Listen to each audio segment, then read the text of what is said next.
It is the Flow Friday Night Sports Show, and before we wrap up today's program, we have to find out what happened in Speedway last week and what's coming up. Big Bruce is on the line. He joins me again. Brucey, how are you, mate? Gee, it's starting to wind down the season, isn't it? And as we get towards the football, which is right on our doorstep, we recapped last weekend, and it was a huge weekend for our team as we went across to the great Premier Speedway at Warrnambool, and it was an absolute... I have never been so cold in my life.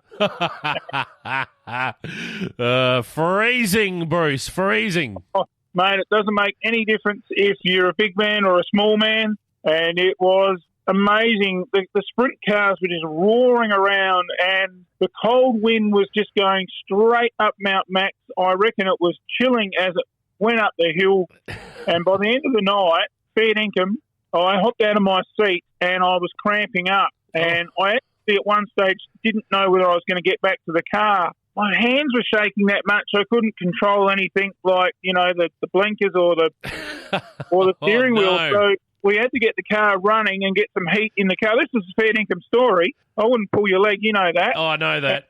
It was 15 minutes before we managed to thaw out the hands and that to actually be able to physically drive safely. And look, it's one of the coldest speedways. It got the checkered flag for me. Look, we know Murray Bridge is named as Murray Fridge, but look, Warrnambool last week, the only thing that was hot, I can tell you, was the action out in the centre, and we'll have a look at that we'll go straight into that one. It was some of the best racing I think we've seen this season, and as you know, we haven't seen a lot because of the COVID, but it was some of the best racing you'd wish to see.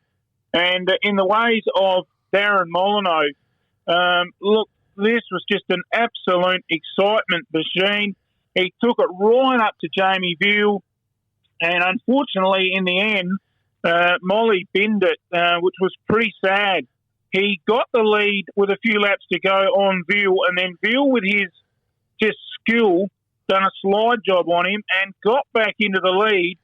And then Molyneux, just for the, that wanting to win and the desperation, he got a bit high and just clipped the wall, and it was enough to end his race. And look, just the clip on the wall, the damage in the back end caught fire and just blew up the back end, and that was the end of his night. And Jamie Veal cruised to victory to get back-to-back victories at Premier Speedway. But look, it was one of the best races I've seen this year, and full credit to Darren Molyneux, who gave the fans a show. But it was Jamie Veal who got the job done in the A1, and he was closely followed in the end by a new second placing in Jock Goodyear, who's had a really good season with some good podiums, and Brock Hallett, the boy from, normally South Australia, but he resides at Portland these days, and in Victoria, and he was in third place. Daniel Pesca, again, we've spoken a lot about him this year. He just seems to be able to get in that top 5 week in, week out from Strathalbyn, and a good drive by Danny there in the S27. Moving on to other sprint cars around last weekend, and it was a massive meeting over in Perth, and it was the Cricket Boys shootout. And it was a massive meeting for more than one reason, with one of our fellow commentators, as we're all in this industry together, in Con Micro. He has announced his retirement over there. After, can you believe it, Jason, 55 years. It's good service. Obviously, a man of great standing in the industry, and he'll be missed. Oh, certainly will be. And look, Con's been involved in various speedways over there, but at the Perth Motorplex, I think something like 20-odd years, and then various years around other speedways before that time. But it was a big race over there, the Cricket Boys shootout, and normally it's run at Bunbury, but this year at Perth. And the A-main over there, well, can you believe it? It was Robbie Farr, the Eastern States boy, who went over and piloted the Jason Pride team. He had the N14, Of course, he can't use the W14 because Jason Pride drives in that.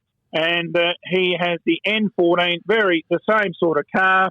And Robbie Farr was too good and got the chocolates from Jason Kendrick and Callum Williamson, who was driving the W17. So a great performance by Callum Williamson in his first drive of the Monty Motorsports, sitting in the seat, keeping it warm, whilst James McFadden has a contract over in the States, who has actually left now, and he is over there in America, ready to set sail in the Casey Kane machine in America. So we wish James McFadden all the best in his venture over there, and his dream really to get a gig driving in the States. So massive story in Australian Speedway.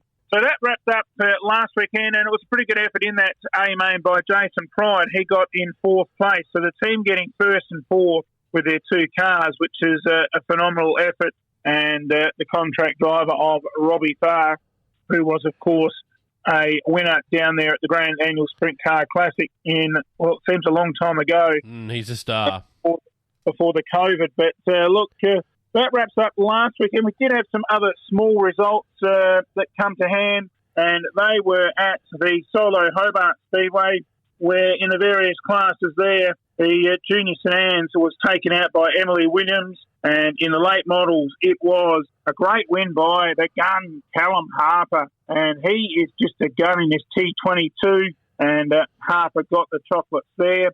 And in the Super Sedans class at Solo Hobart Speedway, it was David Nichols who got the job from Callum Harper, doubling up in the second class, and Steve Latham was in third. So there's a little bit of a rundown of Hobart Speedway last week. And whilst we were driving across to Warrnambool last week, there was also Speedway at one of my favourite little spots, and we always drop in there near Hamilton at the Warrnambool Falls, and the falls were actually running. Just a great little picturesque place down there. And look, if I had a few bob, I'd place down there and move down there. I love that little spot down there, Jason. And they had the Speedway down there last week at the Western Speedway at Hamilton, which is only about 15 minutes from Warrnambool, 10, 15 minutes. The classes down there, the main feature of the night was the Super Rods, and they had their big final down there in the Victorian Super Rods, and it was Neville Gange in the L56 who got the chocolates from Jamie May in the W8, and Paul Verhoeven in the W5 was in third place. We'll take a look at next weekend, Jason. Yes, there's a couple of meets to quickly mention, Archerfield and Avalon, racing at both of those locations. At Avalon Raceway, it is the SRA Open Sprint Cars Great Southern Showdown, and that should be a big showdown over there. Just having a look at the nominations, 36 in all total. So that's a very good field over there. You've got the likes of Jesse Annard and Jordan Charge, a real emerging talent. Brock Hallett will be venturing over there in the S13 out of Portland. Jock Goodyear also running that meeting. Rusty Hickman back in the 410 car, and he'll be piloting actually the V45. Daniel Pesca, Darren Molyneux be looking to get some revenge. And it's really a stepping stone. Jamie Veal also running in that meeting. It's all a stepping stone to the sprint car meeting in Easter. Sure. What about Avalon, Bruce? Who's racing there? Sorry, Archerfield, that is, Jason. The Twin 20 features. So Archerfield Speedway tomorrow night, and they've got another big show there, 34 cars. Some of the drivers in this one, a mixture of Queensland, some northern Queensland drivers, and it should be another good racing meeting. Jackson Delamont also makes a trip up from New South Wales, so it'll be interesting to see how he goes. And then you've got the likes of some of the real guns in Lockie McHugh, who's had a fantastic season, hasn't he? He's had 14 A-main wins, Luke Oldfield. So look, a really good field up there at this one in Archerfield for the Twin 20 features. And, of course, McHugh will go in hot favourite in that one with the season that he's had. So let's a look at this weekend. Should be another big weekend of racing as we can see the finish line. And, of course, we're looking forward to that triple treat on Easter weekend at Mount Gambier and Warrnambool and Avalon Raceway, where they have 3 nights in a row. And let's hope the weather holds up to finish out what has been a very different Speedway season, hasn't it? It certainly has, Bruce. It's been great talking about it with you. We'll do it again one last time next week as we preview what's coming up in Easter and review those meetings at Archerfield and Avalon. Brucey, enjoy the weekend, mate. Good job. Thanks, buddy. We'll see you next week.